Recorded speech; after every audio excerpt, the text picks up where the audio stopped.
Welcome to Playing Above the Line, where we interview entrepreneurs, business owners, and community activists to get their thoughts and perspectives on leadership. Playing Above the Line is sponsored by Aviso Group, a business consulting and accounting firm focused on preparing clients for the future through innovation and positive growth. Welcome to Playing Above the Line. I'm Alan, and I'll tell you, even though I'm always excited about our guest, I'm especially excited for our guest today because he was my high school band director at T.R. Miller High School in Brewton, Alabama, back in the late 80s and early 90s, I guess. And so our guest today is Johnny Folsom. Mr. Folsom, thanks for joining us. Oh, absolutely. My honor. I think I told you just a minute ago that I didn't know you were doing this until you invited me, and I went back and listened to Jamie Riggs, and I really enjoyed. Of course, Jamie and I were there for a lot of years. He had a lot of success, and we were fortunate to have some success as well. And I really enjoyed the interview. So I'm looking forward to this. Thanks. And, funny you say that because I know Jamie Riggs mentioned you in his episode, and I think you hold the record for the person whose name has been mentioned more than any other person who was not a guest, because I know Jamie Riggs talked about you. David Jennings talked about you when he was on here, and possibly Will Ruzick. So 3 or 4 times your name has come up, and deservedly so, because everywhere you've been, you have built just top-notch, excellent band programs. I know you started off, I think, in Geneva, That's right. Alabama, maybe at Geneva High School, and then came to Miller, and then left Miller and went over into Georgia for a few years. And now you are over in Mississippi. And I know you do some lecturing and some consulting for Mississippi State University. So that's great. I'm excited about the visiting with you. So let me just ask you this first. You're a lifelong educator, obviously, in the music field. So why did you decide that you wanted to be a teacher? What drew you to your field?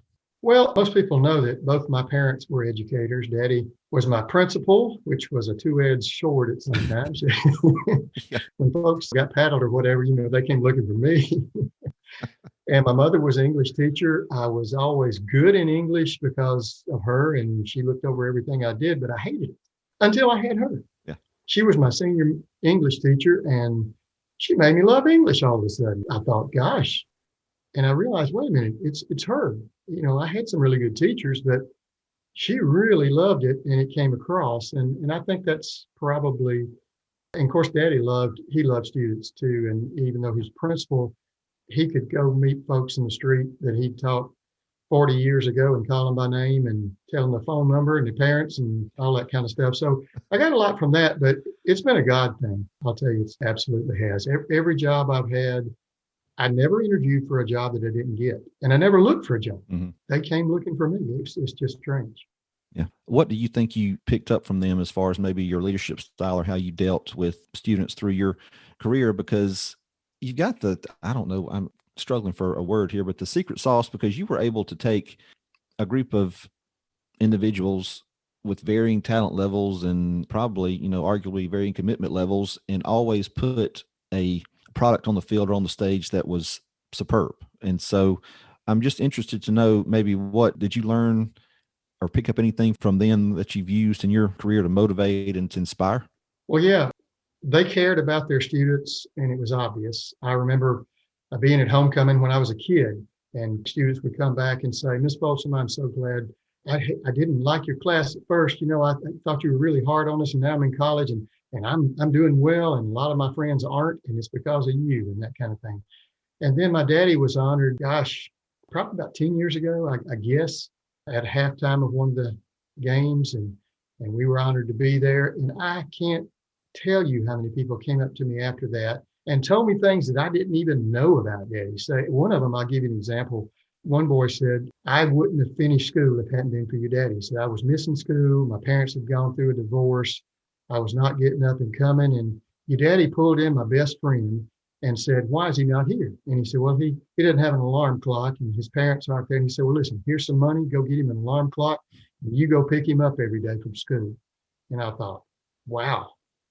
I mean, and that's just the kind of things they cared about their students. And I like to tell directors when I'm in clinics and things that I'll tell you a lot of stuff to teach, but people don't care how much you know until they know how much you care.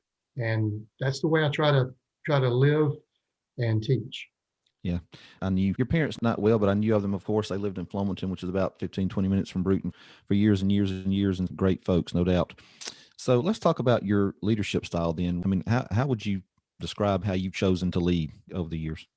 Like I said, I just am able to change. I'm flexible. When I first got my first job in Geneva, I was the band director. There was no middle school band director. Mm-hmm. I started students in the fifth grade, took them again in the sixth grade as intermediates, and then in the seventh through 12th grade, they were in the marching and concert band at the high school. Mm-hmm. And if they didn't learn something, it was my fault. When I went to the elementary school, we had a situation at first where they didn't have a room for band. They were using the stage, and I was finding out there were quite a few interruptions. People would have to come in for, oh gosh, all kind of thing, programs and things. And finally, I asked my principal slash superintendent, Mr. Winton Melton, who's still around, by the way, over in Geneva. He's retired, been retired for a while, but he was just a great daddy figure to me. I said, is there any way I could just get a bus and bring them over to the high school? We had a brand new band room, by the way, in Geneva. They had literally just built it. So I said, can I get a bus? He said, sure. And back then, you didn't even have to have a bus driving license. You just drove it. So I got a bus. Yeah. I went over there, picked up these fifth graders and sixth graders and brought them back. And boy, they thought they were something else to get to come to this brand new band room at the high school. And of course, when I taught them, I was Mr. Rogers. I mean, I was on their level. But then when the high school band came in, I was a different person because they're teenagers. And that's one of the reasons I came to Bruton. Mr. Haig, Yeah. Russ Haig, come in there and do that. You know, he was great at that kind of thing. And my standard statement to folks were, yeah, I like elementary and middle school, but they should grow up and become teenagers and come to me. That's where I like it. Well, yeah, and you're right. Russ Haig, who was the middle school band director at Bruton City Schools for years and years, was a great compliment to you. And so I want to talk specifically about your time at Miller, because obviously that's the time I'm most familiar with because I was there. Yeah. A couple of things I want to ask, and I'm sure you remember, but you had basically two mantras, and one that you said all the time was, if you don't know what you're doing, act like you do. Yeah, right. So that's one. And then the other one was at the end of every, and I think it was mainly during marching season, but at the end of every performance or whenever we were getting ready to end band practice, the drum major, whoever that was, would dismiss the band, and then the band would say or yell, "We've got pride." And so pride was big with you, and so much so that there was a big sign in the band room that says, "We've got pride." So talk about that, just the concept of being confident enough, even if you're not really exactly sure what you're doing, number one. And then number two, having pride in everything that you do, because I think those two things are really two of the cornerstones that made your program what it was at Miller. Yeah, you're right. I don't remember exactly where I got that mantra. I think it was from a neighboring band somewhere. I heard them yelling something similar. Mm-hmm. And I thought, that'd be good. I like that. Kind of leaves you with a good feeling. So adopted that. The way I can explain how I really was passionate about that, and I don't know if you were in the band. Were you in the band when we had when that written across the back of the band room and taped up? I was, and I've told that story on this podcast, but go ahead. Why don't you talk about that? So you were in the band when that happened? Oh, yeah. When we destroyed it? Mm-hmm. I was. All right. Were you drum major? I think that was maybe my junior year, but I remember it distinctly because that was 30 years ago. Okay. I've told that story, I bet you 15, 20 times over the years, just making different points about things. But yeah, tell that story. Yep. Well, it had been one of those days. We didn't have many. Most of them, you guys would work hard for me.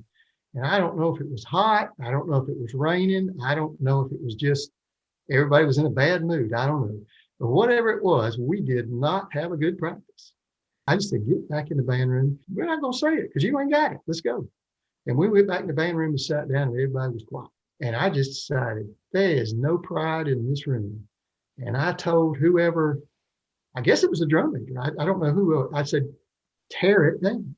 Whoever it was being real careful, not trying to upset anybody. And I don't remember, did I go back in and tear it down? Or? Oh, yeah. Mm-hmm. Okay, I thought so. I thought I went back in and ripped it down and said, there is no pride in this room. Forget it. Y'all go home. Yeah. And I can't remember exactly how it happened, but eventually somebody came back to me and said, we're going to fix this. Can we put our sign back up? And I said, you're not going to put that sign up until I see it. Yeah. It didn't take long, but. No, and that's exactly right. And basically, what you said was just that. You didn't pitch a lot of fits, but when you pitched them, it got people's attention. But what you ended up saying was, look, whenever you think that you have gotten this back, then you, the band, the collective, you work out getting a new sign made. And so the cheerleaders always made the football signs. And so at some point, we went to the cheerleaders and said, hey, will you make us another sign for the band room that says "We've got pride"? Because that's what the sign said. It was a big white sign and just big letters. "We've got pride" was the sign that got ripped down. And so when we finally decided that we had kind of earned that right, we did. We took the initiative and got them to make the sign, and you finally let us put it back up. But yeah, I've told that story several times because I just think there's a lot of great lessons in it. It's about passion. It's about accountability. It's about taking responsibility for your actions, all those things. And I think those were great lessons that you always taught us. Another thing that you always taught us was practice like you're going to perform. And so I'll always remember that when we were getting closer to the opening football game, or especially a band contest, I mean, at the end of practice, we would run through the entire situation just like we were doing it that day, from leaving the band room to going to the practice field or going to the football field. I mean, it was just like we were doing it that day. And you were like, look, if you mess up, figure it out, because this is like you're doing the performance. And so I always thought that was a great lesson, because your bands were prepared, if nothing else, for sure. I learned a long time ago that it's just one more time. Was I using that with you, or is that later on? Mm-hmm. I thought so. No, that was it. Mm-hmm. Just one more time. I don't want you to do anything different than you're doing every day in the room. And if you do it every day in the room, it becomes a habit. And we talk about how athletes wear certain clothes or certain gloves or have certain superstitions. And it's really to make them feel comfortable of what they do. And if you set the bar high and you do it every day, then it's just going to be one more time. Yeah, absolutely. You know, we talked with Coach Riggs when he was on a few weeks ago about the success the football team had, but I will say that whole time at Miller, from the football team to the band to the academics, was just it was just, I don't know, the kind of lightning in a bottle. At the time, Miller was a fairly small school, but I think the band was 100 and probably 25, 130, 135 students, and that was unheard of for a school that's right, the size of Miller. We built it up. When I first came there, we had right around 190 something, maybe. By the time I left, we had 150. That was I believe, my last year there, or somewhere in there. Mm-hmm. Yeah, I think that's right. But yeah, that was an amazing time at Miller. And a lot of that success was, I think, your passion. I mean, you know, David Jennings talked about it on his episode. You know, he was on the football team and he just kind of said, sort of jokingly, but not really. I mean, he would be on the football field, the band would be on the practice field. And he said, you know, a lot of times he was thinking, gosh, the band's got the worst end of this deal, because it was not easy. You demanded a lot. But I think that, you know, not only did you put a good program on the field and obviously on the stage for concert bands, but you taught us a lot about life. And I don't think you can run across anybody that you had in your band program that would say otherwise. You just learned a lot of life lessons under your direction. Well, I, again, decided early on, and a lot of mentors and my parents as well, and I want the kids to know how much I care about them. That's it. In the grand scheme of things, we use music to teach life. And I think, again, especially some folks that come out just, you know, think it's all about the music. And obviously that's important. You've got to be successful in the music part, but to get to that, I think it's very, very important that the students know that you care about them. I always tried to do that. Yeah, well, and I think that you've certainly borne that out. I mean, the relationship is very important. It's obvious from what you're saying. Let me ask you this. So, I mean, you have worked with thousands of students over the years, no doubt. What characteristics did you see in the students that became the best leaders? I mean, do you think that there was something inherent in them that they were born with? Do you think that anybody could be molded into being a great leader? What's your take on the whole leader born versus made? Well, we say in our country that all men are created equal. And I think I've said this, and I know I've said it in classes, that's really not true. Everybody's not equal. Everybody has different talents and this, that, and the other. But the thing about America is everybody has equal opportunities. And you take your talents, whatever they may be, if it's in mathematics, if it's in music, if it's in athletics, whatever it is, and you maximize it, then you've really done something. And what I hope to do was take whatever talent kids had and maximize it. I'll tell you, this goes back to a kid in Geneva, but both parents were crippled. They were both crippled. And they came to me when she was getting in the band and said, she will get this at some point, but she wants to march and she wants to do everything she can. And she did. I knew the whole time she was there, she was giving me everything she could give me. Now, was it the same as what you could have done? No. But everybody in that band knew that she was giving 100%. She marched all the way through her senior year, even though it got really painful. And at the end of the year, the band voted to give her the Senior of the Year award, and rightly so. It was one of those kind of things. You're always in any classroom going to have folks with varying abilities. I'm not really hot on separating them out. I think that folks learn from each other. And of course, in our bands, we had folks with all kind of abilities in all the sections. And yet we were successful because we learned how to maximize what we had.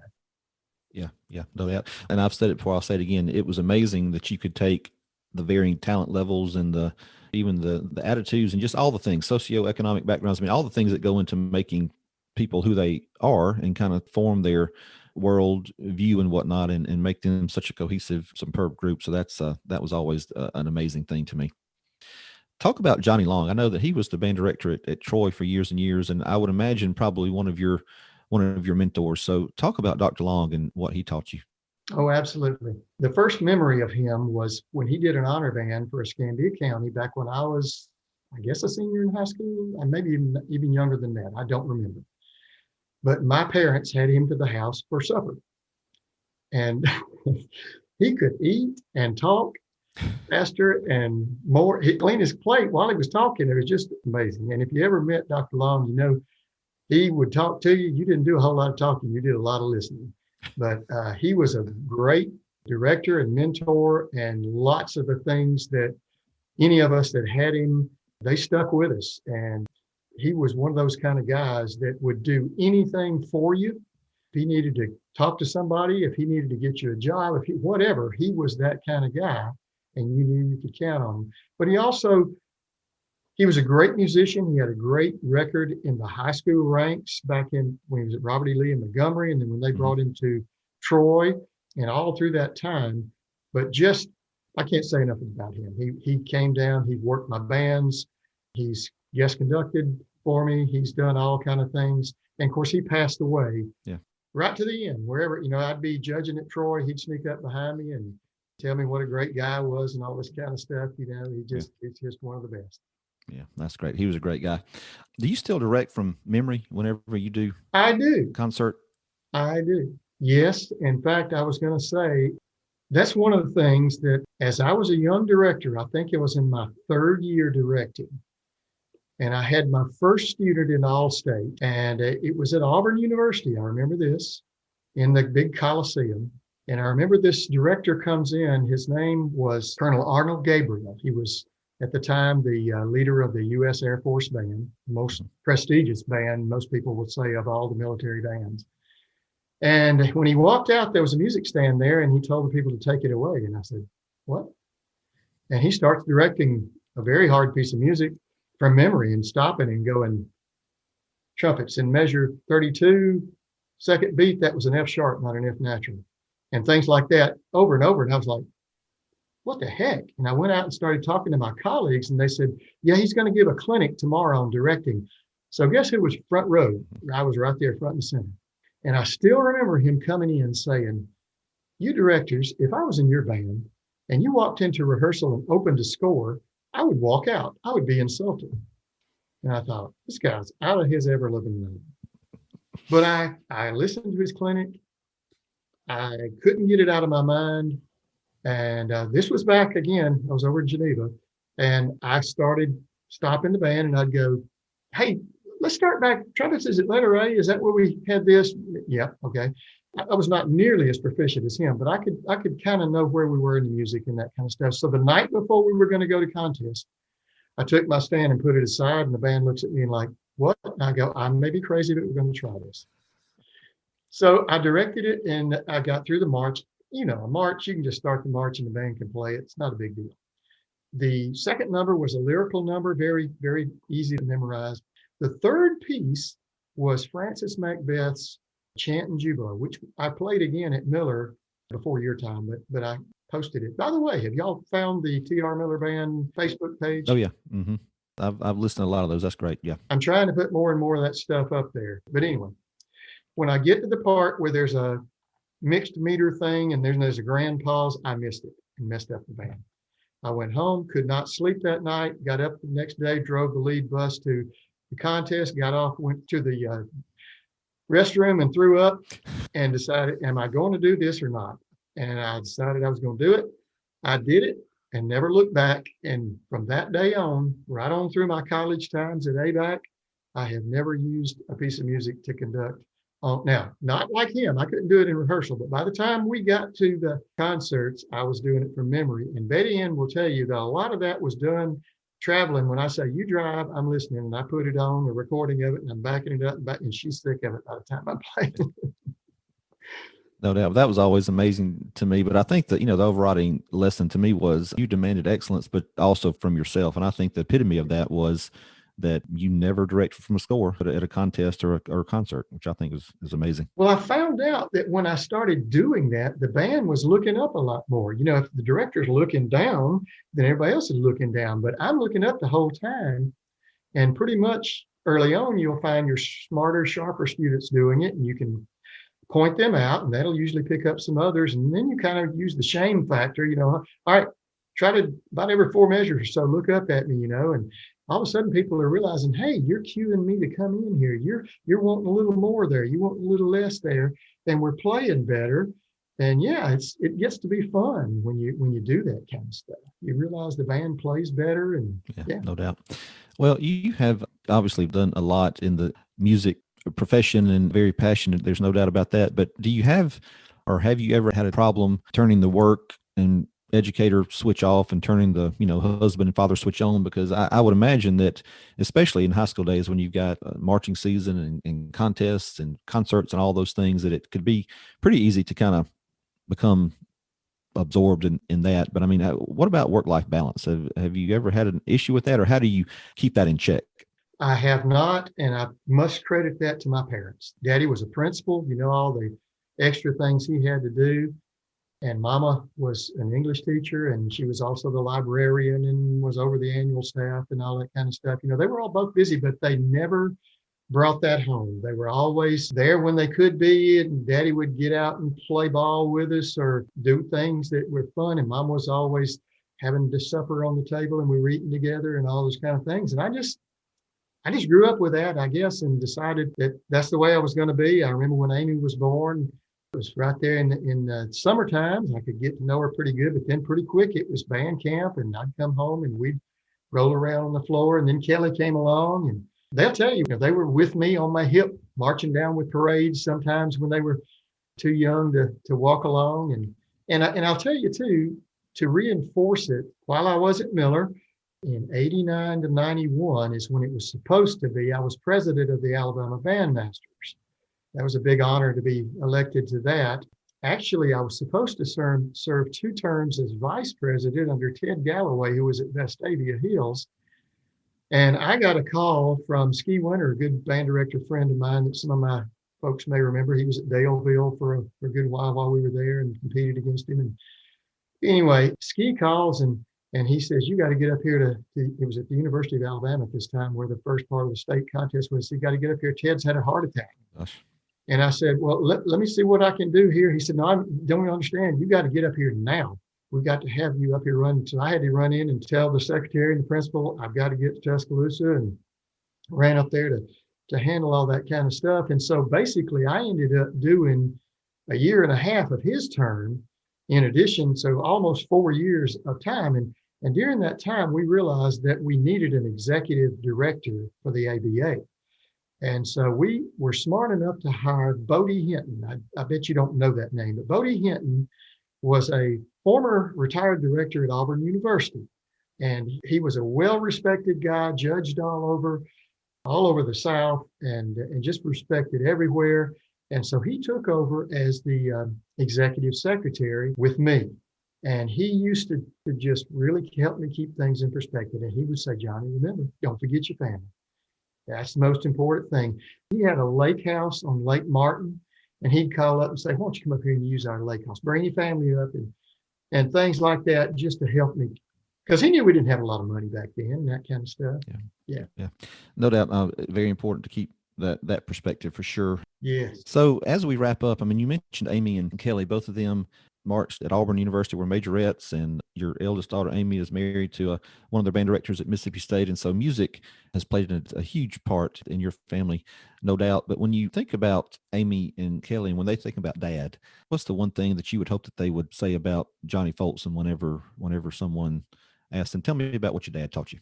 I would hope that and I know that they are raising a great family in both the Birmingham and Starkville.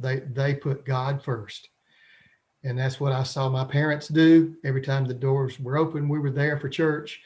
Same thing when we were with them as children, and I can see it in their families as well. They put God first and family second and yourself third. That's kind of the way it should be. And if you keep that pyramid in the right order, you're going to be in good shape, just like the pyramid of sound music. If you keep those high ones kind of a little bit softer and the lower ones a little louder, it's going to all work out in the end. Great advice from Johnny Folsom. Obviously, music has treated you and your family well, and so I'd really appreciate your time. I know you're busy, but we'll link your social media and stuff in the show notes. If people want to learn more about you and what you have going on, they can go down and click on that. But Mr. Folsom, thanks a lot. This has been great. I appreciate your time. Absolutely. And if any of you are up here in Northeast Mississippi, we got extra rooms. We'll put you up and show you around. We'd love to have you this way. That sounds great. Thanks. We hope you enjoyed today's episode, and if you did, be sure to rate, review, and subscribe on iTunes and Spotify. It definitely helps us in the ratings, and it also makes it easier for other folks to find the podcast. And as always, a big thank you to producer and editor Carrie Wolf. Playing Above the Line is sponsored by Avizo Group. If you want to know more about who we are and what we do, you can visit our website at avizogroup.com. That's AVIZO group.com. You can also check us out on Instagram, Twitter, and Facebook. Thanks for listening.